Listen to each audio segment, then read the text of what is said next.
নমস্কার বন্ধুরা, গীতাস রুপটপ গার্ডেনে আপনাদের স্বাগত। আমার রঙ্গনটা দিয়ে শুরু করা যাক।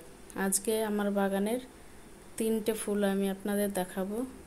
দেখুন, রঙ্গনটা প্রচুর ফুল হয়েছে, প্রচুর পিঙ্ক কালারের ফুলটা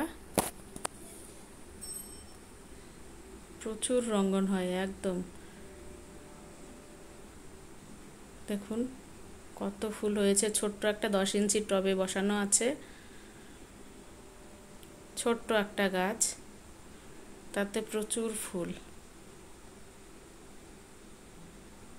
এই আরেকটা বুদ্ধ জুই, এটাতেও প্রচুর ফুল হয়। খুব সুন্দর একটা গন্ধ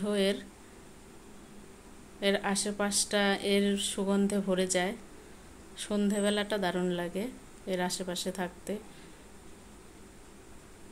খুব সুন্দর। দেখুন প্রচুর ফুল হয় এতে। ছোট্ট একটা টবেই আছে, এটা 8 ইঞ্চি টব হবে একটা।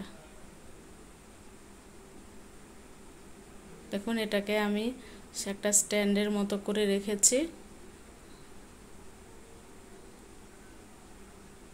এটা কেউ বেলকনিতেও ঝুলিয়ে দিতে পারে, হ্যাঙ্গিংও করা যায় এটাকে, আবার রেলিং দিয়েও দেওয়া যায় এই বুদ্ধজুইটাকে, আবার ঝাঁকড়াও করা যায়। আর এই একটা বোগেনভেলিয়াটাও দারুণ শুরু হয়েছে মাত্র, আর 10-12 দিন পর ডালগুলো সব ভরে যাবে। সুন্দর একটা রঙ্গন। ধন্যবাদ এতক্ষণ আমার ভিডিওটা দেখার জন্য।